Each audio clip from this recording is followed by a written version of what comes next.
Hello दोस्तों, कैसे हो आप सभी। दोस्तों आज की इस वीडियो में हम अपना लास्ट स्टडी नोट नंबर 4 जो हमारा रह गया था स्कैनर करने के लिए वो करेंगे। और स्टडी नोट नंबर 4 के मैं आपको 5 टर्म के पेपर कराऊंगा, 6 के नहीं। वो जो लास्ट जून का पेपर है वो नहीं कराऊंगा मैं आपको, बेकार है। ठीक है, अगर टाइम होगा तो करा देंगे क्योंकि अब बहुत टाइम हो चुका है, काफी क्लास हो चुकी है। स्कैनर फॉर कॉन्फिडेंस होता है दोस्तों। तो स्टार्ट करते हैं दिसंबर 19 के पेपर से। अपना दिसंबर 19 के पेपर से स्टार्ट करते हैं और याला हम करते हैं अच्छे से कोर्स। अब हमारा एक चैप्टर रह गया है, इसके बाद हम सीधा आप क्या करोगे, इसके बाद सीधा आप करोगे combination and permutation. Combination and permutation करने के बाद फिर डायरेक्ट आप करोगे प्रोबेबिलिटी। तरीका ऐसा ही है, स्टैट्स पहले, फिर कॉम्बिनेशन परम्यूटेशन, फिर प्रोबेबिलिटी और फिर जाकर मैथमेटिक्स। ठीक है, तो स्टार्ट करते हैं। सबसे पहले हम स्टैट से ही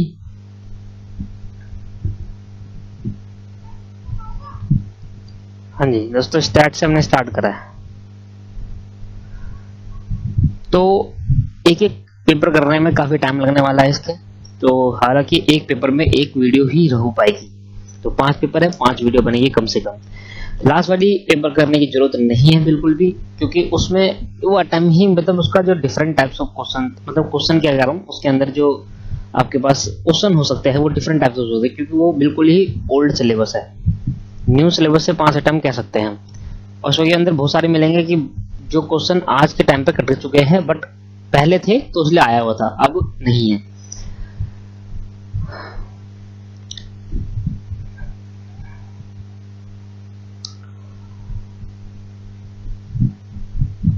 ये देखो एक क्वेश्चन मिला, ये तो प्रोबेबिलिटी का है। अब प्रोबेबिलिटी के बच जाएंगे, बाकी सब हो जाएंगे। ये प्रोबेबिलिटी का है। ये वाला क्वेश्चन मिला, the measure of central tendency of statistical data which take into account all the data, median, mode, median, mean, mode और रेंज। तो मेजर ऑफ सेंट्रल टेंडेंसी को मेजर करने के लिए स्टडी करेगा कौन से डाटा को लिया जाता है, कौन से डाटा को लिया जाता है।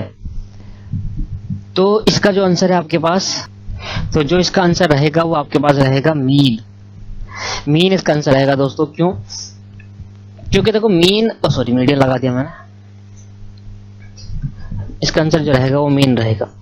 देखो मीन जो होता है वो मेजर करने के लिए सबसे कॉमनली मेथड होता तो मीडियन भी है। मेजर तो मीडियन से भी करा जाता है, मोड से भी करा जाता है, रेंज से तो करते ही नहीं है, रेंज तो है ही नहीं। रेंज तो हमारा डिस्पर्जन के लिए काम आता है। तो मेजर, अब ये सोचो सेंट्रल टेंडेंसी में आपने क्या पढ़ा था, mean, median, mode, geometric mean, arithmetic mean, geometric mean, GP और एचएम हार्मोनिक मीन, यही पढ़ा था। तो रेंज की तो बात ही नहीं आती यहाँ पर। अगर रेंज की बात ही नहीं आती तो मीन जो है वो सबसे कॉमनली मेथड है सेंट्रल टेंडेंसी को मेजर करने का। हालांकि मीडियन भी है, मोड भी है, पर हमने यहाँ पर क्योंकि तीनों मिल गया था इसलिए हमने क्या करा, सबसे कॉमनली मेथड सबसे ज्यादा यूज होता है, ये मैंने आपको स्टडी मटेरियल में आपको कराया है। ठीक है मेरे दोस्तों, तो mean is a right answer. अब इस नंबर का अर्थमेटिक मीन निकालना है आपको, एम। अर्थमेटिक मीन निकालना है, एम निकालना है इस नंबर का। आपको पता है कैसे निकाले? तो दोस्तों ये क्वेश्चन देखते हैं, एकदम यूनिक क्वेश्चन पूछा गया है क्वेश्चन के अंदर। और देखो अब ये क्वेश्चन कैसे सॉल्व करेंगे। अच्छा क्वेश्चन है दोस्तों, बहुत बढ़िया क्वेश्चन है, देखना यूनिक क्वेश्चन है। अर्थमेटिक मीन निकालने के लिए हमें एबी का फाइंड आउट करना पड़ेगा। तो मैं पेपर कर रहा हूं दिसंबर 19 का और क्वेश्चन नंबर कर रहा हूं 4th का 5th पार्ट। लो भाई, तो मैंने कहा जो गिवन नंबर मुझे दे रखे हैं वो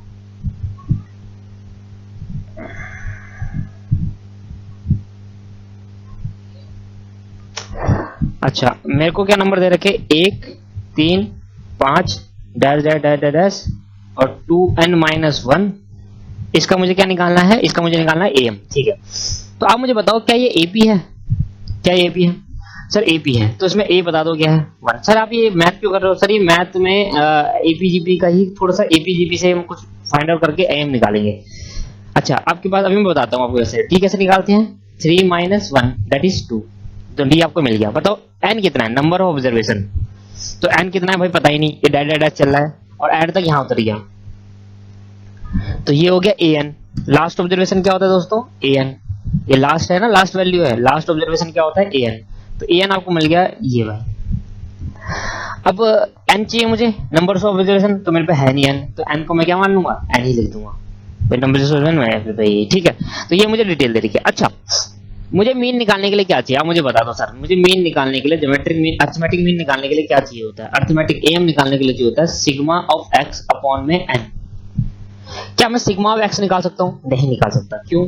क्योंकि मेरे को यहाँ पर नंबर देखो डैश डैश करके दे दिया और लास्ट टाइम दे दिया, यहाँ के नंबर तो पता ही नहीं मुझे जब तक इधर के नंबर नहीं पता होंगे मैं जोड़ूंगा कैसे, इसलिए मैंने एपी का फॉर्मूला लगाया है। एपी का फॉर्मूला लगाने पे क्या होता है, एपी में याद करो हम एन निकाल देते हैं और एसएन निकाल देते हैं। एसएन का मतलब क्या होता है, सम ऑफ द सीरीज। जब मुझे एसएन निकालूंगा जब मैं सीरीज का, तो इस सीरीज का जब मैं एसएन निकालूंगा तो मुझे सम ऑफ द सीरीज मिल जाएगी। मुझे यही तो चाहिए एक्सन। अगर मेरा ये एपी और मैं इसको एक्स मान लूं तो एक्स का सम चाहिए, तो सम तो मैं निकाल लूंगा। तो एपी की मदद से, एपी जीपी चैप्टर की मदद से सम निकाल लेंगे। क्या होता है भाई, n/2 a plus an, n/2 a plus an, यही होता है। n/2 n तो n ही है, n/2 a आपके पास क्या है 1 है और an आपके पास क्या है 2n माइनस 1, 2n माइनस 1। अच्छा, इसको छोटा वाला ले लेते हैं, इधर भी छोटा वाला कर लेते हैं। चलो 2n माइनस 1 सॉल्व करेंगे तो n/2 1 प्लस 2n माइनस 1, 1 से 1 कैंसिल आउट हो गया, तो क्या बच गया दोस्तों, n/2 इंटू 2n, 2 से 2 cancel out, n into n क्या हो जाएगा n स्क्वायर। तो मैंने कहा सम ऑफ द सीरीज क्या हो जाएगी, सम ऑफ द सीरीज मिल गई मुझे, तो मैं कहता हूँ सिग्मा एक्स मिल गया मुझे। फिर देखो n स्क्वायर और नीचे क्या है, n की वैल्यू क्या थी, बड़े n छोटा n, तो n से n कट गया तो n इज राइट। देखो एक यूनिट टाइप का क्वेश्चन जो हमने नहीं करा था पेपर में आ गया, तो इसलिए मुझे स्कैनर कराना भी कहीं ना कहीं जरूरी होता है। बाकी ये एक दो क्वेश्चन तो पूछेगा यार, है ना। तो एम देख रहे हो आप कैसे निकालना पड़ा यहाँ पर, तो काफी अच्छा क्वेश्चन, इसको उतारो प्यार से। दिसंबर 19 का इंपॉर्टेंट क्वेश्चन है ये, ऐसी क्वेश्चन पूछता है, इंपॉर्टेंट है ये। तो एपी के पास ये दे रखा है, इसको उतार लीजिए आप सारा का सारा, सिंपल है, समझ में आ गया। तो कभी भी अगर आपको सिग्मा मीन निकालना है, जैसे कि ये क्वेश्चन आ गया, तो हमारा आंसर क्या है, बी इज राइट आंसर। तो जिस स्टूडेंट ने भी ये लिखा वो गलत हो गया, ठीक है मेरे दोस्तों। चलो आगे बढ़ते हैं, harmonic mean of the series. इस सीरीज का क्या निकालना है दोस्तों, हार्मोनिक मीन निकालना है। तो 1 2 3, तो सीरीज में को दे रखिए हार्मोनिक मीन। तो क्वेश्चन फिर फोर्थ पार्ट कर रहा हूं मैं, क्वेश्चन नंबर 4 का 6th पार्ट है, हाँ जी 6th पार्ट, क्वेश्चन नंबर 4 का है 6th पार्ट। अब मेरे को सीरीज क्या दे रखी है दोस्तों, हार्मोनिक मीन की सीरीज दे रखी है 1 2 4, सीरीज गिवन है 1 2 4। अब हार्मोनिक मीन की आप कॉपी निकालो, तो आपने देखा होगा हार्मोनिक मीन का फॉर्मूला क्या होता है, n अपॉन में इंडिविजुअल सीरीज है, नहीं कौन सी सीरीज है, इंडिविजुअल सीरीज। तो मेरे बताओ मेरे पे n कितना है, मेरे पे n कितने हैं, 3 है, नंबर्स ऑफ ऑब्जर्वेशन 3 है। अच्छा मुझे बताओ अगर मैं यहाँ पर x लेता हूँ, ये गया मेरा x का 1 2 3, तो यहाँ पर मुझे क्या करना पड़ेगा, 1 अपॉन में x करना पड़ेगा, याद है आपको। तो 1/2 1/3 और 1/2 1/1 और 1/3, तो क्या हो गया, ये 1 आ गया, ये 1/2 आ गया और ये 1/3 आ गया। आपको पता है हार्मोनिक मीन का फॉर्मूला क्या होता है, हार्मोनिक मीन n अपॉन में रूट सिग्मा ऑफ 1 अपॉन में x i मतलब पहले वाला 1 2 3 इन सबका सिग्मा, ठीक है। तो बताओ n कितना है मेरे पे दोस्तों, और मैंने इसका बिल्कुल लॉजिक दिया था, बहुत प्योर लॉजिक दिया था मैंने इसका। n कितना है दोस्तों मेरे पे, n है मेरे पे 3 आइटम, और ये 1/2 ऐड कर देंगे, 1/2, अच्छा 1 प्लस 1/2 और 1/3, सब जोड़ेंगे इसको, क्या आएगा 3 अपॉन में, नीचे एलसीएम आया 6, तो यह आ गया आपके पास 6 प्लस 3 प्लस 2, तो नीचे बच गया 3 अपॉन में 6 और 3 9 और 10 11, 11 मल्टीप्लाई में 6 लिया हूं, नीचे वाला ऊपर मल्टीप्लाई में, तो 6 3 18 अपॉन में 11, डिवाइड कर लेंगे भाई, 18 डिवाइड बाई 11 दैट इज 1.63, 1.64 कर देते हैं इसको। 18 अपॉन में क्या आ रहा है, 18 अपॉन में 11। दोस्तों मैंने यहाँ पर गलती कर दी है, 1 2 4 था, मैंने यहाँ पर 3 ले लिया, या 4 आएगा ना यहाँ पर, 1 2 4 था ना दोस्तों, देखो 1 2 4 4, तो 1/4 1/4, तो यहाँ पर भी क्या आना चाहिए,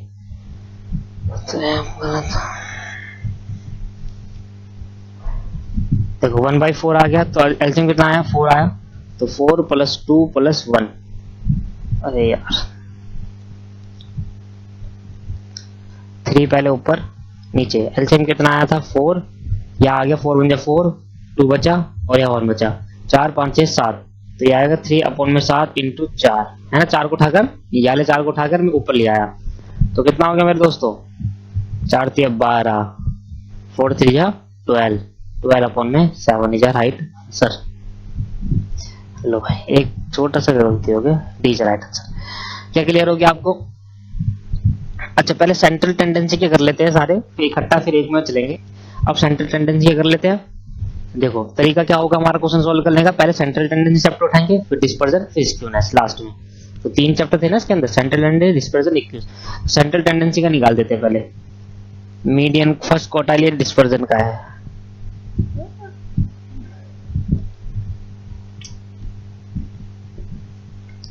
स्क्यूनेस का है दोस्तों,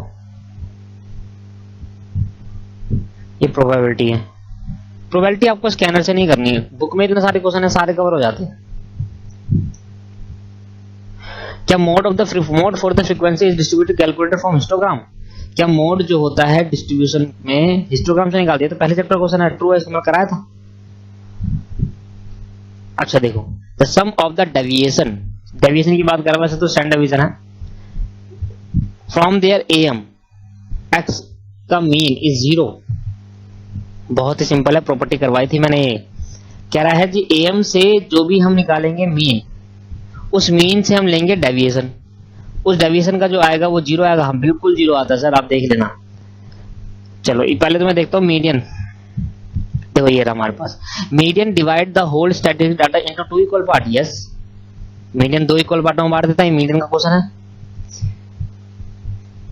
देखो 50% नोन है सेकंड क्वार्टाइल, यस ट्रू है। जो छोटे छोटे इसको पहले कर लेते हैं ना, फिर बाद में करेंगे। और आपके पास देखो, और फॉर नेगेटिव स्क्यूनेस है, तो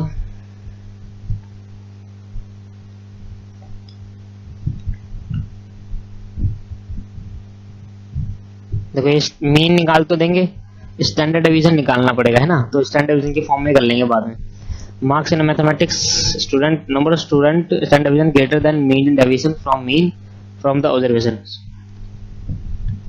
ये शो करके दिखाना है क्या स्टैंडर्ड डेविएशन मीन डेविएशन से बड़ा होगा फ्रॉम मीन, अगर दोनों स्टैंडर्ड डेविएशन मीन से निकालेगा और ऑब्जर्वेशन ये रहे, तो यहाँ पर मुझे स्टैंडर्ड डेविएशन भी निकालना पड़ेगा, मीन डेविएशन भी निकालना पड़ेगा, दोनों देखूंगा फिर पता चल जाएगा कि बड़ा है नहीं है। बस सर आप आ जाओ स्टैंडर्ड डेविएशन में, और कोई क्वेश्चन नहीं थे शुरू से।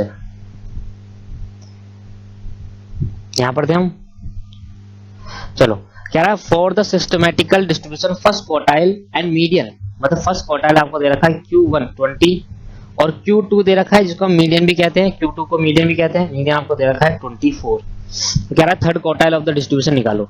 तो थर्ड क्वार्टाइल Q3 कैसे निकालते थे, Q3 कैसे निकालते थे दोस्तों, 3 इंटू Q1 हो जाता था, है ना, या फिर n+1/2 होता था, n+1/2। तो आपके पास Q1 कितना है, एक minute, third quartile of the distribution. दोस्तों आपको दो चीज दे रखी है, आपको यहाँ पर Q3 निकालना है, तो आप इधर ध्यान दें, बिल्कुल सामने ध्यान देंगे। आपको दे रखा है 7th क्वेश्चन, आपको गिवन क्या है, Q1 गिवन है 20, Q2 गिवन है जिसको हम क्या बोलते हैं, मीडियन भी कहते हैं, मीडियन भी कहते हैं Q2, और ये दे रखा है 24। तो आपसे कह रहा है Q3 निकालो। तो काफी सिंपल क्वेश्चन है दोस्तों, आप मुझे बताओ ये क्या है Q1 और Q2। Q2 क्या है, मिडिल टर्म है इन दोनों के बीच की, Q1 और Q3 की, ऐसे लिखेंगे ना, Q1 Q2 और Q3, ये दोनों क्या है, मिडिल टर्म है। ये दोनों को मिडिल टर्म प्लस करने पे डिवाइड बाय 2 करने पे तभी तो आया होगा ये। आप मुझे बताओ Q2 कैसे निकलेगा, मीडियन कैसे निकलेगा भाई, Q1 प्लस Q3/2, मीडियन मतलब मिड वैल्यू। तो बताओ मीडियन कैसे निकालूं मैं, मीडियन इक्वल टू, मीडियन कैसे निकालते हैं, Q2 कैसे निकालते हैं दोस्तों, Q1 plus Q3 divide by 2, यही तो होता है मीडियन निकालने का फॉर्मूला। दोनों को जोड़ो, डिवाइड बाय 2 कर दो, क्योंकि मिड वैल्यू है ना दोस्तों। और मिड वैल्यू कैसे निकली, Q2 बीच में आता है, तो कैसे निकलेगी दोस्तों। देखो कुछ बातें ऐसी होगी, कुछ क्वेश्चन ऐसे होंगे जो हमें क्वेश्चन से ही स्कैनर से नई नई बातें समझ में आएगी। देखो ये क्वेश्चन भी मैंने कभी नहीं बताया, क्यों, जब भी तो स्कैनर कराना पड़ता है, कि इसलिए बताना जरूरी होता है कि ऐसे भी होते हैं क्वेश्चन, ऐसे भी आ सकते हैं क्वेश्चन, ठीक है। सिर्फ बुक करने से कुछ नहीं होता, हालांकि बुक करना इंपॉर्टेंट है, उसमें भी बहुत सारे क्वेश्चन आते हैं, पर कुछ नई बातें भी आ गई। देखो 2 बातें सीखी हमने नई आज। तो देखो Q1 कैसे निकालें, Q2 कितने दे रखा है मुझे, 24 पहले से दे रखा है, याद रखना आज के। और ये लॉजिक इसमें याद रखने कोई वाली बात नहीं है, आप समझो कि Q1 Q2 Q3। तो Q2 निकालने के लिए मुझे क्या करना है, मिड वैल्यू है Q1 और Q3 के बीच की, तो निकालने के लिए दोनों को जोड़ो और डिवाइड बाई 2 कर दो, मिड वैल्यू आ गई। तो Q1 आपको दे रखा है 20, Q3 आपको निकालना है डिवाइड बाई 2, क्रॉस मल्टीप्लिकेशन कर लेंगे तो 24 मल्टीप्लाई बाई 2 हो जाएगा, दैट इज 20 प्लस Q3। आगे हम बात करेंगे तो क्या होगा, 24 इंटू 2, तो 24 मल्टीप्लाई बाई 2 कितना हो जाएगा, 48 इजिकल टू 20 प्लस Q3। अब Q3 निकालने के लिए क्या करना पड़ेगा, 48 में से 20 माइनस करना पड़ेगा, तो Q3 कितना आ गया, 28। अब दिस इज राइट आंसर 28। ठीक है मेरे दोस्तों, चलो standard deviation of 2 observation, 2 observation का स्टैंडर्ड डेविएशन कैसे निकालेंगे, इज ये आंसर आपके पास दे रखा है। तो 2 ऑब्जर्वेशन का स्टैंडर्ड डेविएशन कैसे कैलकुलेट करें, तो 2 ऑब्जर्वेशन दे रखा है आपको। तो दोस्तों क्वेश्चन नंबर 8 हम कर रहे हैं, आपको 2 ऑब्जर्वेशन दे रखा है, तो मैं इसको x ले लेता हूं, 1 हो या 2, 1 और 4, ठीक है, x मान लिया मैंने, कोई दिक्कत नहीं है, कोई अलग से फॉर्मूला नहीं होता दोस्तों, आप वैसे ही कर लो, एक ही चीज सीखी आपने उसी चीज से करो, ठीक है भाई। ये आपके पास n आ गया। अच्छा मुझे बताओ स्टैंडर्ड डेविएशन कैसे निकालते हैं, रूट में सिग्मा dx स्क्वायर अपॉन में n, ठीक है। इधर n का मतलब क्या होता है, n का मतलब होता है नंबर्स ऑफ टर्म, क्योंकि हमारी कौन सी सीरीज है, इंडिविजुअल सीरीज है, तो मैं आपको पहले बता चुका हूं। अच्छा मुझे सबसे पहले क्या निकालना पड़ेगा, ds निकालना पड़ेगा, तो ds के लिए क्या चाहिए मुझे, ds निकालते हैं एक्चुअल मीन और एज्यूम मीन से, तो एक्चुअल मीन से निकाल लेता हूं, तो ये हो गया x माइनस मीन, और फिर यहां पर क्या कर दूंगा dx का स्क्वायर। तो मुझे पहले क्या निकालना पड़ेगा दोस्तों, मीन निकालना पड़ेगा, है ना। तो मैं मीन यहां कैलकुलेट करता हूं, तो मीन कैसा आएगा 2 नंबर का, भाई दोनों को जोड़ दो डिवाइड बाय 2 कर दो, वैसे ही कर लो, सिग्मा x अपॉन में सिग्मा n, तो क्या हो जाएगा 2.5, मीन कितना आ गया दोस्तों 2.5। अच्छा अब मैं इसको माइनस करूंगा, तो 1 माइनस 2.5 कितना हो जाएगा, 1 माइनस 2.5 दैट इज 1.5, माइनस का यहाँ माइनस का 1.5 और ये आ गया प्लस का 1.5। अब देखो इसका आंसर हमेशा क्या होगा, 0 होगा, और ये बात यहाँ पर लिखी हुई है, पहले मैं ये क्वेश्चन भी कंप्लीट करा देता हूँ। ये देखो यहाँ पर लिखा हुआ है the sum of the deviation, the sum of the deviation, the sum of the deviation, deviation का जो सम होगा, जो मैंने डेविएशन करा, डेविएशन क्या है, ये है मेरा डेविएशन, dx मेरा क्या है दोस्तों, डेविएशन है, और इसका जो सम है कहां से निकाला, from their actual mean, actual mean हमारा अरिथमेटिक मीन है, जो क्या एक्चुअल मीन होता है, उस सम का क्या होगा 0 होगा, क्या होगा 0 होगा, जो एक्चुअल मीन है उससे क्या होगा 0 होगा दोस्तों। आया समझ में, नहीं आया तो हमेशा 0 आएगा सम ऑफ द डेविएशन, डेविएशन सम कहां से निकाला होगा, एक्चुअल मीन से निकाला होगा, तो आंसर क्या होगा 0 होगा। तो मैं इसको ट्रू बोल दूं नहीं बोल दूं, और हमेशा ट्रू 0 होगा ये वाला, तो यही कह रहा था मैंने, इसकी प्रॉपर्टी भी लिखवाई आपको। अच्छा 1.5 का कर दूंगा स्क्वायर, दैट इज 1.5 इंटू 2, 2.25, और यहाँ पर भी आ गया 2.25, इसका सम कर देंगे, तो 2.25 को जोड़ देंगे तो आ गया 4.5, ये हो गया ds स्क्वायर, तो यहाँ पुट कर देंगे 4.5 अपॉन में n कितना है 2 और रूट, तो 4.5 डिवाइड बाय 2 आया 2.25, उसका रूट कर दूंगा तो आंसर आया 1.5। तो स्टैंडर्ड डिवीजन आपके पास 1.5 आया दोस्तों। तो क्या मेरा ये हो गया 1 2 3 और 4, variance is always positive, variance हमेशा पॉजिटिव होता है, नहीं सर दोस्तों, वेरिएंस हमेशा नेगेटिव होता है, नहीं पॉजिटिव नेगेटिव दोनों से होता है, ये तो है, यही तो है वेरिएंस, ये देखो नेगेटिव आ गया, ये पॉजिटिव आ गया, वेरिएंस हमेशा पॉजिटिव नहीं होता, वेरिएंस हमेशा नेगेटिव होता है, ठीक है, सॉरी नेगेटिव कह रहा हूं, पॉजिटिव भी हो सकता है और नेगेटिव दोनों हो सकता है, ठीक है। क्यों, जिस केस में मॉडुलस लग गया वहां पॉजिटिव आएगा, और जिस केस में मॉडुलस नहीं लगा, क्योंकि स्टैंडर्ड डेविएशन निकालते टाइम मॉडुलस लगाते हैं और मीन डेविएशन निकालते टाइम मॉडुलस लगाते हैं, तो दोनों ही वेरिएशन हुए, दोनों डेविएशन हुए, तो वेरिएंस कभी पॉजिटिव आ सकता है और कभी नेगेटिव आ सकता है। याद करो मीन डेविएशन निकालते टाइम, हम वेरिएंस निकालते टाइम, डेविएशन निकालते टाइम, मतलब डेविएशन और वेरिएंस एक ही बात है, डेविएशन निकालते टाइम हम क्या निकालते थे, मीडियन वो निकालते थे मॉडुलस। चलो जी ये हो गया क्लियर, स्टैंडर्ड डेविएशन 2 ऑब्जर्वेशन का कर लिया हमने, और हमने इसके बाद एक क्वेश्चन और करा था दोस्तों, कहाँ गया वो क्वेश्चन,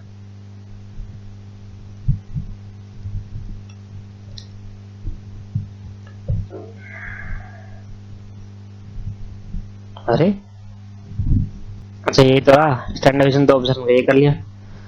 अब आ जाते हैं हम इस पे और ये हमारा खत्म हो जाएगा। इसके बाद दो प्रोबेबिलिटी है बस, एमसीक्यू तो कंप्लीट कर लिए। कह रहा for the frequency distribution coefficient of skewness, तो आपको फॉर्मूला याद करने की जरूरत है। अगर आपको फॉर्मूला याद है तो समझ याद है।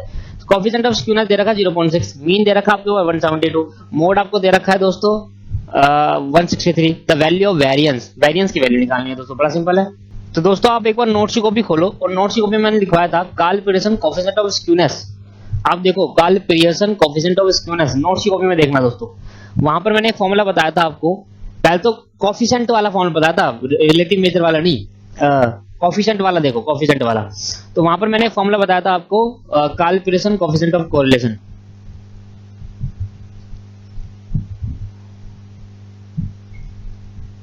Coefficient of correlation skewness, correlation नहीं स्क्यूनेस। तो ये कॉन्सेप्ट है स्क्यूनेस वाला। आप ये फॉर्मूला देखो दोस्तों, स्क्यूनेस कैसे निकालते हैं हम। अच्छा स्क्यूनेस के लिए क्या लिखते थे दोस्तों हम, स्क्यूनेस के लिए लिखते थे SKP, skewness of Karl Pearson. KP मतलब कार्ल पियर्सन। कैसे निकालते थे ध्यान सुनना, मीन माइनस मोड अपॉन में स्टैंडर्ड डेविएशन। अगर स्टैंडर्ड डेविएशन आ गया तो मैं क्या इससे वेरिएंस निकाल सकता हूं, क्योंकि क्वेश्चन मुझसे स्टैंडर्ड डेविएशन नहीं वेरिएंस पूछा था। निकाल सकते हैं, हाँ जी निकाल सकते हैं। मुझे सारी चीजें गिवन है, कार्ल पियर्सन स्क्यूनेस भी गिवन है मुझे। देखो 0.6 है, देखो 0.6, मीन मुझे गिवन है 172 और मोड मुझे गिवन है, मोड गिवन है 163, मोड गिवन है 163। यहां से क्या निकालूंगा स्टैंडर्ड डेविएशन, और स्टैंडर्ड डेविएशन निकालने के बाद में क्या कर दूंगा उसका स्क्वायर, तो क्या निकल जाएगा दोस्तों वेरिएंस।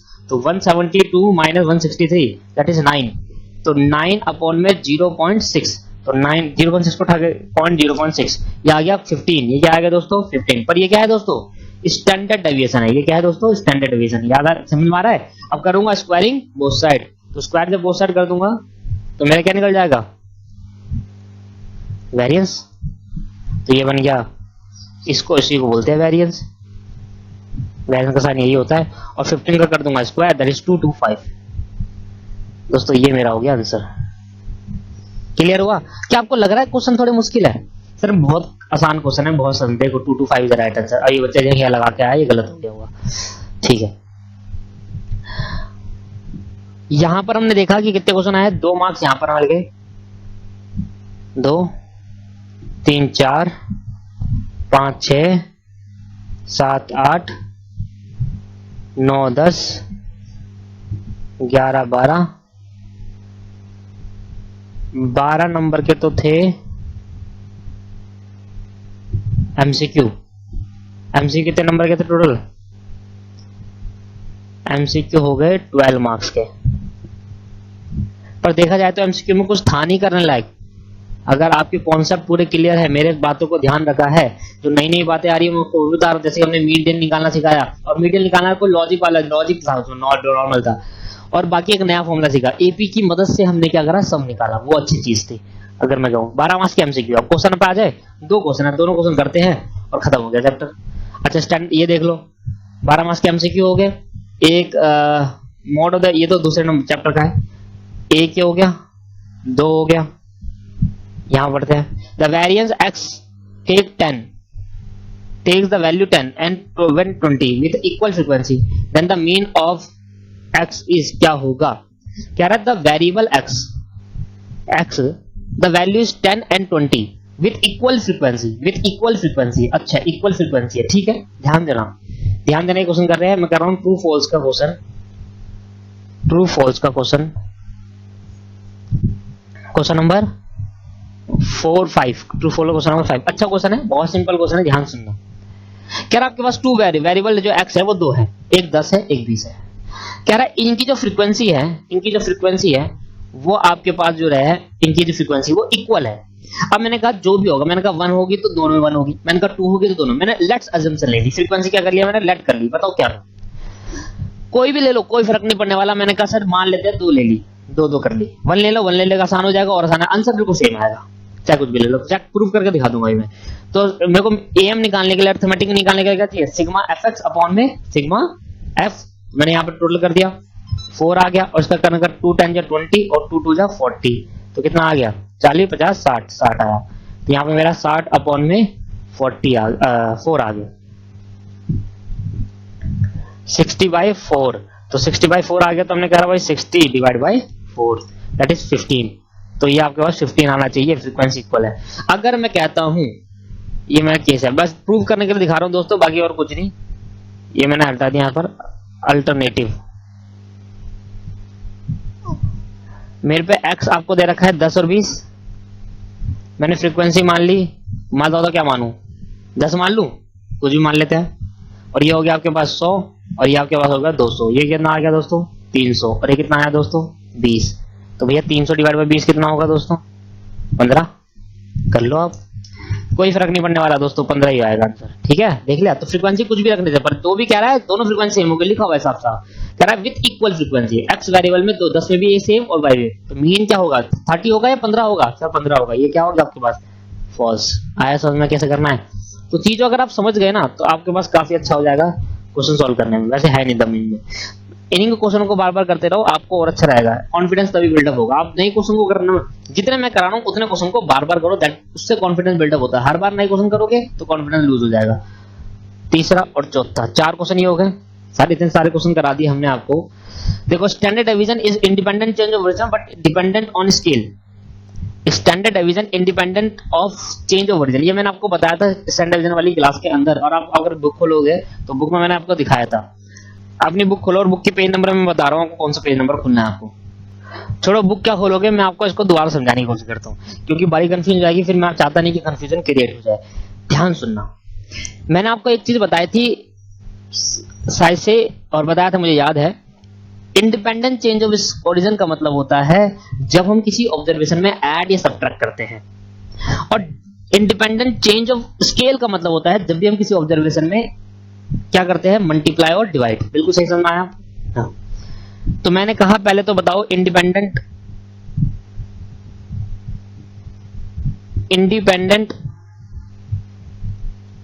चेंज ऑफ ओरिजिन और स्केल, दो चीज होती है, चेंज ऑफ ओरिजिन और स्केल। और ओरिजिन का मतलब क्या बताया था मैंने, किसी भी ऑब्जर्वेशन में अगर हम ऐड करते हैं या सब्ट्रैक्ट करते हैं, हर एक नंबर से सारे उससे सब्ट्रैक्ट करते हैं, अगर ऑब्जर्वेशन में कोई चेंज ना आया, नो चेंज, ऐड और सब्ट्रैक्ट करने में कोई चेंज नहीं आया, तो हम कहेंगे वो इंडिपेंडेंट चेंज ऑफ ओरिजिन है। अगर हम कहते हैं किसी भी इसमें मल्टीप्लाई करते हैं या डिवाइड करते हैं, और डिवाइड करने से, ध्यान सुनना, अगर डिवाइड करने से, मल्टीप्लाई या डिवाइड करने से कोई चेंज नहीं आया, नो चेंज, तो हम उसको बोलते हैं इंडिपेंडेंट। क्या बोलते हैं दोस्तों, independent change of scale, independent. और इधर अगर नो चेंज आया तो इधर भी इंडिपेंडेंट बोलेंगे। ध्यान सुनना, मैं आपको ये भी लिख लेना आप, यहां भी हम बोलेंगे इंडिपेंडेंट। अब ये हम खुद निकाल सकते हैं कि चेंज आएगा नहीं आएगा। अब जरा ध्यान सुनना, अगर चेंज आ गया तो हम उसको बोलते हैं डिपेंडेंट। अगर इधर चेंज आ गया तो हम बोलेंगे डिपेंडेंट। तो अब मुझे लगाना है अपना कॉन्सेप्ट क्या कहता है कि अगर इंडिपेंडेंट आपको निकालना है तो इंडिपेंडेंट का मतलब होता है नो चेंज, कि अगर ओरिजिन में कोई चेंज आया, ऐड और सब्ट्रैक्ट। ओरिजिन का मतलब क्या होता है, ऐड और सब्ट्रैक्ट किसी भी एक ऑब्जर्वेशन में, पूरे ऑब्जर्वेशन में अगर किसी नंबर से ऐड और सब्ट्रैक्ट करते हैं, अगर उसमें चेंज आया तो मैं बोलता हूं dependent change of scale origin होगा। अगर चेंज नहीं आएगा तो इंडिपेंडेंट चेंज ऑफ ओरिजिन होगा। चेंज पे डिपेंड है ऐड और सब्ट्रैक्ट करने का। अगर मैं मल्टीप्लाई डिवाइड करता हूं तो मल्टीप्लाई डिवाइड का कांसेप्ट लगेगा स्केल पर, ऐड और सब्ट्रैक्ट कांसेप्ट लगेगा ओरिजिन पे। ऐड और सब्ट्रैक्ट करने के बाद चेंज नहीं आया तो इंडिपेंडेंट चेंज ऑफ ओरिजिन होगा, अगर चेंज आ गया तो डिपेंडेंट चेंज ऑफ ओरिजिन होगा। ठीक है, इंडिपेंडेंट चेंज ऑफ ओरिजिन, ऐसे डिपेंडेंट चेंज ऑफ ओरिजिन ये होगा। इधर भी इंडिपेंडेंट चेंज ऑफ स्केल और डिपेंडेंट चेंज ऑफ स्केल। अगर किसी भी ऑब्जर्वेशन में मल्टीप्लाई और डिवाइड करने से चेंज नहीं आता तो इंडिपेंडेंट चेंज ऑफ स्केल, अगर आ गया तो डिपेंडेंट चेंज ऑफ स्केल। अब आपको कांसेप्ट क्लियर हो गया? ठीक है, अब मैं एग्जांपल बताऊं। स्टैंडर्ड डिवीजन हर एक पॉइंट में अलग निकालना है, एएम में अलग निकालेंगे, अर्थमेटिक मीन है उसके अंदर बोलेंगे कि अर्थमेटिक में इंडिपेंडेंट चेंज ऑफ स्केल है या अर्थमेटिक चेंज ऑफ स्केल। तो अर्थमेटिक मीन के कुछ 4 पॉइंट लिख देंगे। जैसे मैं एग्जांपल दे रहा हूं आपको, एक एग्जांपल है, मैं आपको एक क्वेश्चन दे रहा हूं कि कहते हैं आपको इसमें क्या करना है, हालांकि मैंने वहां भी बताया था, बट फिर दोबारा एक बार यहाँ डिस्कस करूंगा जिससे आपको एक बार माइंड में आ जाए कि भाई यही हमारा क्या कहते हैं वो है। अब देखो स्टैंडर्ड डेविएशन निकालते हैं। थोड़ा छोटा क्वेश्चन दूंगा जिससे ज्यादा टाइम नहीं लगे हमें। एग्जाम्पल इसी को समझाने की कोशिश करता हूं। अब आप खुद बताओगे कि स्टैंडर्ड डेविएशन इंडिपेंडेंट है, डिपेंडेंट है, चेंज ऑफ ओरिजिन या स्केल पर। कौन सा मैंने आपसे ऊपर डिस्कस किया। ऐसी जब अगर एम से पूछे, ऐसे अगर मेन डेविएशन से पूछे, ऐसा अगर किसी से पूछे तो खुद एक एग्जांपल क्रिएट करो, खुद ही सॉल्व करो और देखो कि भाई आ रहा है नहीं आ रहा। तो मैंने एग्जांपल लिया, देखो ये वाला एग्जांपल है। मैंने एग्जांपल कहा कि मेरे पे है आपके पास 4 6 8। मेरे पे ये एग्जांपल है 4 6 8। अब इसमें क्या करा मैंने, इसमें ऐड कर दिया मैंने 2, इसमें ऐड करा, एडेड बाय 2। देखो मैं ऐड वाला बता रहा हूं, सब्ट्रैक्ट वाला आप करोगे, ठीक है। और देखना कोई चेंज नहीं आएगा। मेरी ऑब्जर्वेशन है, इससे मैं निकालूंगा ऐड करा 2, तो जब ऐड करा तो न्यू क्या बन गया, न्यू सीरीज क्या बन गई, 4 5 6 6 7 8 8 9 10 ये बन गई न्यू सीरीज। अब मेरी ये बन गई दोस्तों। अब मैं इसका निकालूंगा स्टैंडर्ड डेविएशन। तो स्टैंडर्ड डेविएशन निकालने के लिए क्या चाहिए, 6 8 10, ये ठीक है। और आपके पास क्या डीएक्स है, डीएक्स कैसा आएगा, एक्स माइनस मीन। अच्छा मीन निकालेंगे तो क्या होगा, 6 + 8 + 10 डिवाइडेड बाय 2, ये आ गया मीन। तो 6 + 8 + 10 डिवाइडेड बाय 2 होगा 10, 8 6 divided by 2 that is 12। Mean आ गया आपके पास 12। अब 6 में से 12 जाएंगे तो कितना बचेगा, माइनस का 6। 8 में से 12 जाएंगे तो माइनस का 4, और 4 में 10 में से 12 जाएंगे, 12 कैसे आ गए, 3 आएगा। देखा गलती करते मैंने, नीचे 3 आएगा क्योंकि ये 0 हो ही नहीं रहा था, इसलिए मुझे पता चला कि 12 कैसे है। 6 + 8 + 10 डिवाइड बाय 3 दैट इज 8, क्योंकि इनका 0 होना जरूरी है, अभी मैंने आपको बताया था 8। तो भैया 6 में से 8 गए तो क्या बचा, 2 बच गया, माइनस का 2 0 और प्लस का 2, देखो आ गया ना 0। हाँ इससे अब बता क्या निकालेंगे, dx²। तो क्या होगा, 2 दूनी 4 और 0 और 2 दूनी 4, क्या हो गया 8। अब मुझे स्टैंडर्ड डेविएशन निकालना है। स्टैंडर्ड डेविएशन क्या होगा, सिग्मा dx² अपॉन में n mean numbers of observation. dx² के आपके पास 8, नंबर्स ऑफ ऑब्जर्वेशन में 3 है, डिवाइड बाय रूट में। तो 8 डिवाइड बाय 3 और उसका रूट यह है 1.63। अब सेम इससे निकाल लो आप, इससे स्टैंडर्ड डेविएशन निकाल लो। क्या होगा देखो इधर, 4 6 8, 4 6 8 का करूंगा मीन, 4 + 6 + 8 डिवाइड बाय 2, यह आ गया 9। 9 में से 4 गए 5, माइनस का 3, अरे 9 कहां से आ गया, फिर 3 2 से कर दिया। 4 + 6 + 8 डिवाइड बाय 3, 6 आया दोस्तों। मीन आपके पास आया 6, इसका मीन आया 6, ठीक है। अच्छा ध्यान सुनना, इसका मीन कितना है 6। अब मैं देखूंगा क्या 2 जोड़ने में चेंज आया क्या स्टैंडर्ड डेविएशन में, पर मुझे सॉल्व करना पड़ेगा, है ना। तो इसलिए आप अगर आपको याद है तो अच्छी बात है, नहीं याद तो फिर सॉल्व करने में टाइम लगता है ना, तो टाइम तो लगेगा ही। ये आ गया -2, ये आ गया 0, ये आ गया +2। अब -2 0 + 2 2 दूनी 4 और ये 4 पर, तो देख लो भाई 4 4 8 आएगा, यहाँ भी 8 आया और यहाँ भी 8 आया, और यहाँ पर आपके नंबर्स ऑफ ऑब्जर्वेशन 3 है और यहाँ भी 3 है, सेम आंसर आएगा। सही है दोस्तों। क्या ऐड करने पे कोई चेंज आया, अब मैं 2 को सब्ट्रैक्ट करता हूँ, मैं आपको दे ही देता हूँ आज लॉजिक ढंग से, फिर आप कहोगे सर करा दो ढंग से करा दो। सब्ट्रैक्ट बाय 2, मैंने 2 को सब्ट्रैक्ट करा, तो भाई 2 को सब्ट्रैक्ट करा ऐसे, तो 2 4 6, 2 4 6 हो गए, 2 4 6। अब इससे निकालता हूं x, 2 4 6, यहां निकालता हूं dx आपको निकल गया, और यहां निकल जाएगा dx²। अगर dx² इधर 8 आ गया तो मैं कहूंगा फिर सेम आएगा आंसर, है ना, क्योंकि इसका सॉल्व करने में क्या फायदा है इसका। तो 2 + 4 + 6 ये आ गया डिवाइड बाय 3 दैट इज 4। 4 में से 2 गए, -2 0 और +2, ये हो गया 2 दूनी 4 0 और 4, देखो आ गया। तो ये तो पता चला कि अगर स्टैंडर्ड डेविएशन के ऑब्जर्वेशन, अगर किसी ऑब्जर्वेशन का स्टैंडर्ड डेविएशन निकाल रहे हैं, ध्यान सुनना, अगर किसी ऑब्जर्वेशन का स्टैंडर्ड डेविएशन कैलकुलेट कर रहे हैं और उस ऑब्जर्वेशन में ऐड कर दिया किसी भी नंबर से सारे ऑब्जर्वेशन को, या माइनस कर दिया किसी भी नंबर से, तो उसका स्टैंडर्ड डेविएशन सेम रहता है। स्टैंडर्ड डेविएशन क्या रहता है, हमेशा सेम रहता है, चाहे आप ऐड कर लो दोस्तों, और चाहे आप सब्ट्रैक्ट कर लो, स्टैंडर्ड डेविएशन सेम रहता है। कोई मतलब कोई भी चेंज नहीं आता स्टैंडर्ड डेविएशन में। स्टैंडर्ड डेविएशन में नो चेंज आया, इसका मतलब अब ये डिपेंडेंट चेंज ऑफ ओरिजिन है या independent change of origin, proof हो गया। अगर किसी भी ऑब्जर्वेशन में इंडिपेंडेंट चेंज ऑफ निकालना, तो चेंज ऑफ ओरिजिन निकालना है और बताना है कि वो चेंज ऑफ ओरिजिन डिपेंडेंट है या independent. Change of origin is dependent और इंडिपेंडेंट। तो ऐड और सब्ट्रैक्ट करने में अगर स्टैंडर्ड डेविएशन में कोई भी चेंज नहीं आता, ये एक का नहीं है इसलिए मैंने स्टैंडर्ड डेविएशन लिखा, ये पूरा कॉन्सेप्ट आपके पास चलेगा मीन में, मीडियन में, standard deviation, variance, mean deviation, हर एक में एक ही कंसेप्ट अप्लाई होता है कि किसी भी, और करना मैंने आपको सिखा दिया तरीका।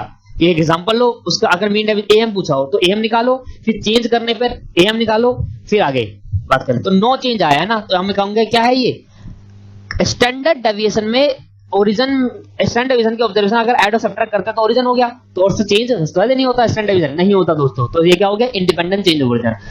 और यहां पर स्केल का करते हैं, अब मल्टीप्लाई करता हूं इसी नंबर को,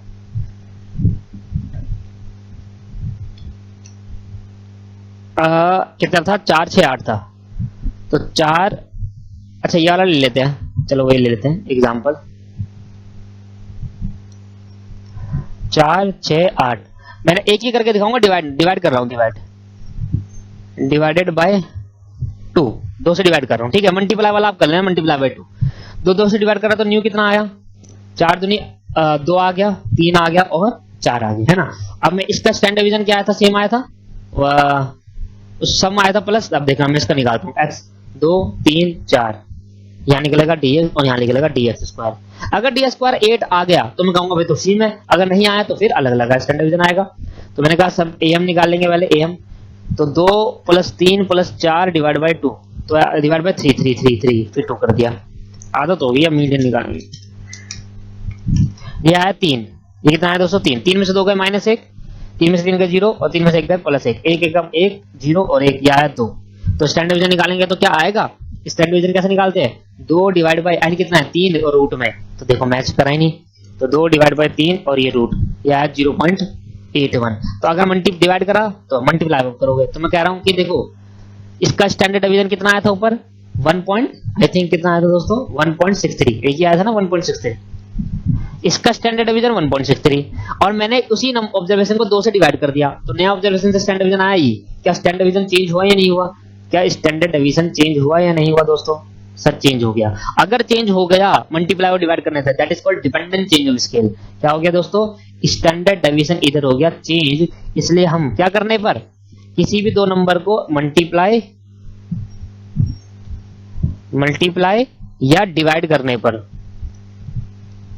किसी भी ऑब्जेक्शन को मल्टीप्लाई या डिवाइड करने में उसका स्टैंडर्ड डिवीजन में चेंज आ जाता है, इसलिए हम क्या नाम देंगे इसको डिपेंडेंट चेंज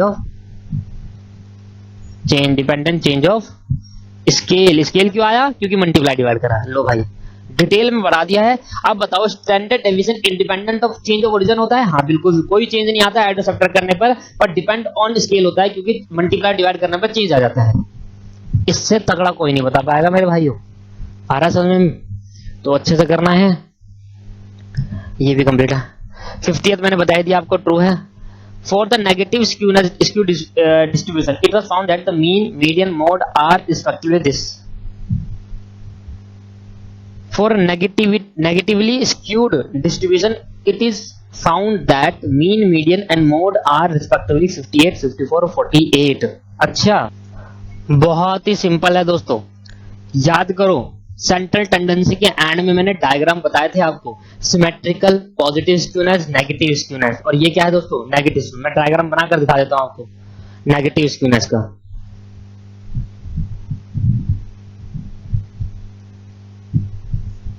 और नेगेटिव स्क्यूनेस का डायग्राम कुछ ऐसे बनता था, एक मिनट,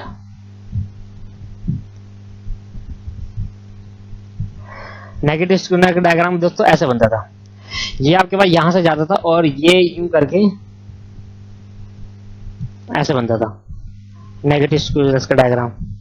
अब मैं कहता था ये पहले तो 20 का पार्ट होता है मीडियन, ये क्या होता था मीडियन, ठीक है। और इससे जो पहले होता है वो होता है मीन, इससे पहले क्या होता है दोस्तों मीन होता है, और इसके बाद जो होता है वो होता है मोड, क्योंकि मोड हमेशा अपर पार्ट होता है, मोड हमेशा क्या होता है बिल्कुल टॉप का पार्ट। तो मैं उसको हटा देता हूं, टॉप का पार्ट तो मुझे ये लग रहा है, ये हो गया मीडियन, और यहां पर मेरा जो आया ये टॉप का पार्ट हो गया मोड। तो मैं इसको लिखता हूं ऐसे, देखो तो ये हो गया मीन, ये हो गया मीडियन, और ये हो गया मोड। अब मुझे बताओ यहां से चालू होता है, ये 0 होता है, ये 1 होता है, ये 2 होता है, ये 3 होता है, ये 4, ये 5, ये 6, तो ये 5, तो इसका मतलब केस क्या बन गया, मीन जो है वो छोटा होगा मीडियन से, और मीडियन जो है वो छोटा होगा मोड से, क्योंकि मोड हमेशा बड़ा होगा नेगेटिव स्क्यूनेस में। नेगेटिव स्क्यूनेस में यही होता है जब डायग्राम ऐसा बनता है तो, और आपको मैंने कराया था। अब इसका आंसर देखो, इसका मीन कितना है, इसका मीन है 58 और मीडियन है 54 और ये 48, उल्टा ही दे दिया इसने। मीन आपके पास 58, ये आपके पास है 54 और 48, 54 और 48। क्या सही बात है, गलत बात है? सर गलत है, ये तो उल्टा हो गया, मीन बड़ा हो गया, ये तो उल्टा, ये तो पॉजिटिव स्क्यूनेस वाला दिखा दिया इसने। किसका दे दिया, पॉजिटिव स्क्यूनेस। तो आपको एक ही याद करना है, या तो पॉजिटिव याद करो नेगेटिव, अगर नेगेटिव याद करा तो पॉजिटिव इसका उल्टा होगा, तो ये आपके पास आंसर रहेगा फॉल्स। आया समझ में? बिल्कुल अच्छे से मैंने समझा दिया ये। हाँ, ये कौन सा क्वेश्चन था दोस्तों, 9th। अच्छा, the correlation coefficient between two variable, दो वेरिएबल का independent change of origin as well as change of scale है। अरे वाह, independent change of origin as well as change of scale, इसका मतलब समझना आप, अगर मैं दो वेरिएबल के बीच का अच्छे वैसे करा दिया था, वैसे फिर मैं बता देता हूँ, एक बार फिर दोबारा बता देता हूँ, मजा आएगा इसको करने में। अभी जब अभी कराया ना इसलिए मजा आएगा। अगर दो वेरिएबल के मैंने कोरिलेशन निकाला, दो वेरिएबल के बीच का मैंने क्या निकाला दोस्तों, कोरिलेशन निकाला, मतलब आर निकाला। आर निकालने पे उस दो वेरिएबल में 2 मल्टीप्लाई करा तो मेरा आ गया कुछ, तो उससे मेरा जो आर आया तो वो भी सेम आएगा, ठीक है। अच्छा, तो दो वेरिएबल के बीच का कोरिलेशन, तो मैं समझा नहीं रहा, मैं बता रहा हूं इंडिपेंडेंट चेंज। अगर मैं उस वेरिएबल में दो जो वेरिएबल, उस वेरिएबल में क्या करता हूं मैं, उस वेरिएबल में अगर मैं 2 या 3 कुछ भी ऐड करता हूं तो जो कोरिलेशन है वो दोनों में सेम आएगा, that is called independent change of origin. और अगर मल्टीप्लाई करता हूं या डिवाइड करता हूं तो कोरिलेशन क्या होगा, सेम नहीं आएगा, that is called dependent change of scale. और मैंने आपको बताया था कोरिलेशन में कि कभी भी कोरिलेशन डिपेंड हो ही नहीं सकता, हमेशा इंडिपेंडेंट रहता है। तो ये क्या रहेगा, independent change of scale as well as change of origin, ठीक है। ये मैंने बता दिया था, जो भी है आपके पास देख लेना। अच्छा, मेरे को बताओ कोएफिशिएंट ऑफ रेंज कैसे निकालते हैं। ये फॉर्मूला तो आपकी बुक में है, ये फॉर्मूला आपकी बुक में छपा हुआ है दोस्तों, आराम से देख लेना इसको, ठीक है। ये कर लेना खुद ही। तो 1 2 3 4 5 6 7 8, सॉरी 5 6 7 8 4 8 मास का ट्रू फॉल्स। ये कर लोगे ना दोस्तों, एमसीक्यू में है ये, रेंज वाले में कोएफिशिएंट ऑफ रेंज निकालने के एमसीक्यू में दिखेगा आपको, एमसीक्यू में देखना फॉर्मूला सही है गलत है, ठीक है। कराया हुआ है मैंने ये। तो टोटल ट्रू फॉल्स कितना आया, तो टोटल ट्रू फॉल्स 8 मार्क्स, तो 8 मार्क्स के ट्रू फॉल्स हैं। ऊपर कितने मार्क्स का आया था वो,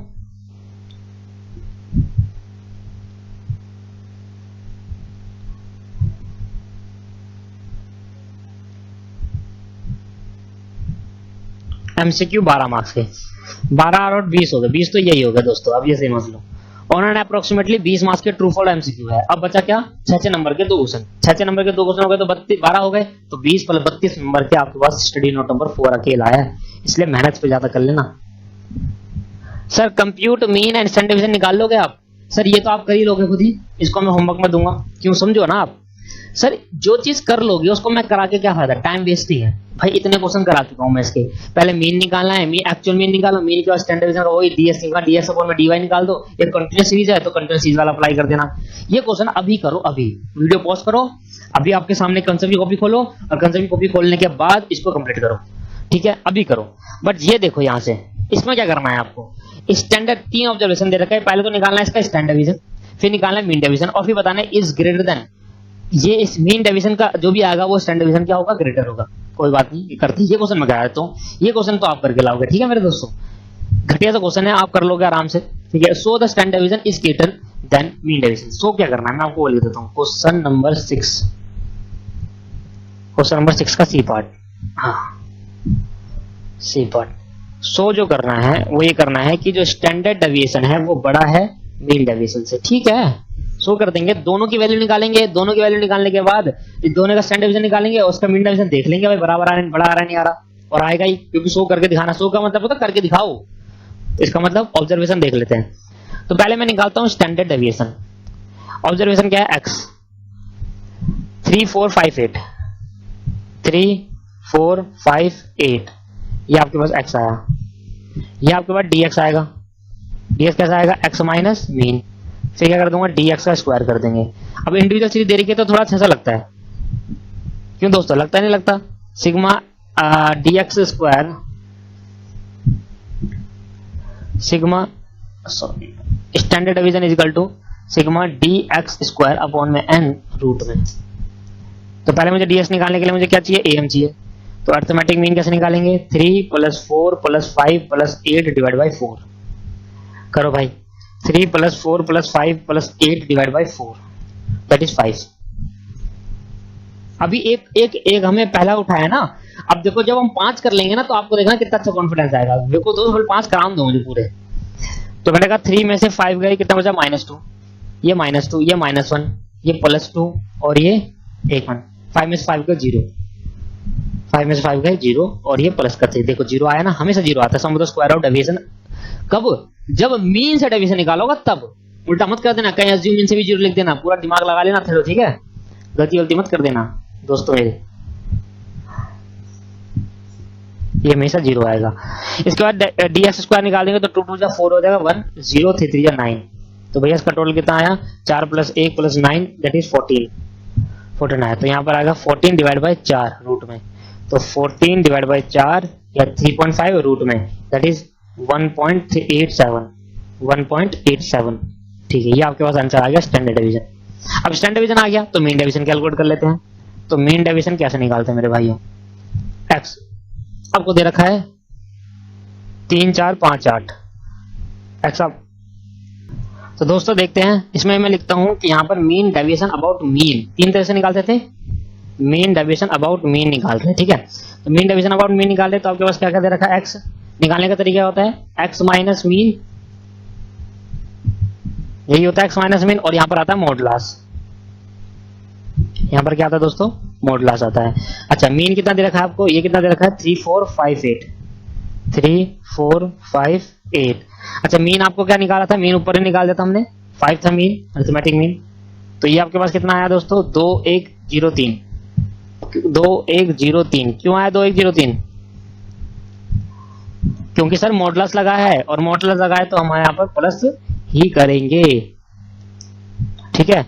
अब इसको जोड़ देंगे, 2 और 1 3, 3 और 1 6, तो फॉर्मूला क्या होता है, मीन डेविएशन मीन से सिग्मा x माइनस मीन, यहाँ स्क्वायर नहीं होता दोस्तों, अपॉन में n, तो ना रूट होता है, तो 6 अपॉन में 1 2 3 4 4, तो 6 डिवाइड बाई 4, तो 6 डिवाइड बाई 4 दैट इज 1.5, क्या है दोस्तों 1.5। तो हमने कहा मीन डेविएशन, हमने कहा यहाँ पर लिख दिया हमने standard deviation is greater then median mean deviation, standard deviation greater than mean deviation. जैसे कि स्टैंडर्ड डेविएशन कितना आया था, 1.8 आया था कुछ, 1.87, ये बड़ा है 1.5 से, स्टैंडर्ड डेविएशन बड़ा हो गया 1.5 से। लो अब इस क्वेश्चन में था क्या, कुछ भी नहीं, 6 नंबर आ गए फ्री के। तो टोटल दिसंबर 19 में कितने मार्क्स का आया, टोटल दिसंबर 19 के अंदर टोटल मार्क्स कितना आया, स्टडी नोट नंबर 4, ठीक है, बताओ 20 नंबर के तो वही हो गए थे और 12 नंबर के ये आ गए, तो 32 मार्क्स का आया टोटल कितने मार्क्स आया दोस्तों, 32 मार्क्स। आप देख सकते हो इतना बड़ा चैप्टर है, मुझे एक वीडियो लग गई, जबकि मैं एक वीडियो के अंदर 3 पेपर खत्म करा देता था नॉर्मल वाले क्वेश्चन चैप्टर स्टडी नोट में, बट यहाँ पर एक पूरी वीडियो लग गई, पता 49 मिनट्स हो गए, 50 मिनट्स हो चुके हैं हमारे को यहाँ पर बैठे हुए, तो आपको ज्यादा हो गए होंगे क्योंकि आपने नोटिंग भी करी होगी, तो करीब 1-1.5 घंटा लग गया होगा आपको भी। दोस्तों यही होता है स्टडी नोट नंबर 4 का कमाल, ठीक है। अब अगली वीडियो में अगला क्वेश्चन, तारीख अभी एक वीडियो हो गई, 4 और रिमेनिंग रहेगी, तो चैप्टर खत्म हो जाएगा। थैंक यू वेरी मच, अच्छे से पढ़िए, ढंग से पढ़ोगे, मैं प्राउड फील करूंगा, आपको भी अपने पेरेंट में प्राउड फील कराओगे, फर्स्ट टर्म में क्लियर करना है, ये हमारा मोटिव है। आपको पता है मैं हमेशा सीएमए के एक्सपर्ट से पढ़ाता हूँ, ऐसे इंटरमीडिएट में भी सीए के एक्सपर्ट से पढ़ाएंगे। शेयर करिए, थैंक यू, बाय बाय।